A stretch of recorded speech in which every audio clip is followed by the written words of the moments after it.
All right, what about rainfall today? Really wasn't all that much in Boston, just 0.04 of an inch. A little bit more down on the Cape, but then we combine it with what happened yesterday and last night, and we do wind up with almost 2/3 of an inch of rain in Boston.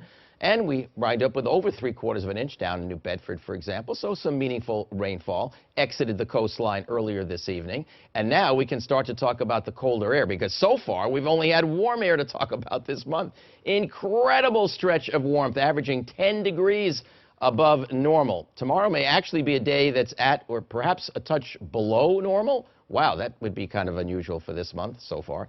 39 degrees now in Boston. It's just dropped under 40. The wind is also just starting to pick up. So we're all in the 30s now, and we're starting to see some gusts over 20 miles an hour in Boston, in Providence, Block Island, Nantucket. And the winds are going to be considerably stronger tomorrow than they are today as the cold air comes in at the same time. Kind of a 1-2 punch to give us the feel of winter. Starting out tomorrow morning in the upper 20s and low 30s. And during the course of the day tomorrow, we probably will stay in the 30s in most areas, may nick 40 down near the southeastern Mass and Cape Cod area. But coupling it with the kind of wind, 15 to 30 miles an hour, maybe gusts to 40, that's going to make it feel cold. Now, this is just the steady winds in Boston, 15, 20 miles an hour, 9, 10, 11 in the morning, a little bit stronger in the afternoon, 20 to 30, and then some gusts 30 to 40 miles per hour. There could even be some snow showers out in the Berkshires tomorrow morning. Perhaps the higher elevations may even get a tiny snow accumulation, maybe a few flurries around the Worcester Hills as well.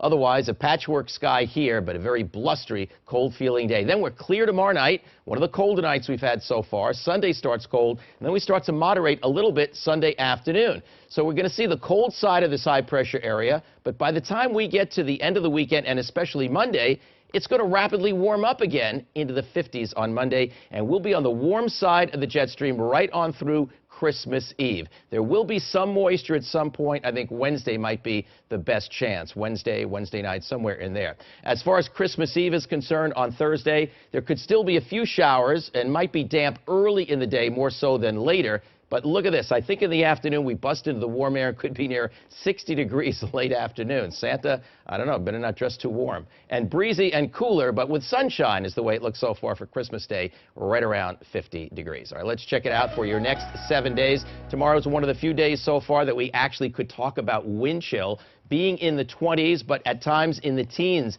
especially off to the north and west. So it'll be cold feeling, and the wind will keep up through tomorrow evening before it eases just a little bit. As for the Patriots game, Sunday for tailgating early, definitely dress warm, and still dress warm for the game, but it'll moderate from a very cold morning to about 39 or 40 for the start of the game and about a 10 to 15 mile per hour wind. And as promised, the big temperature jump on Monday, because then the winds start getting gusty out of the southwest, and that is warm air. I'm picking Wednesday as the most likely day to have some wet weather. That damp weather could last into early on Thursday, and then I think we turn very mild, and so far it looks like it'll be bright on Christmas and maybe a little cooler, but that's certainly not cold by Christmas standards. No, I love the temperatures. I was thinking in the last couple days of rain, at least the temperatures aren't colder. Yeah. Because we know what we would have seen then. But not even close. Excellent.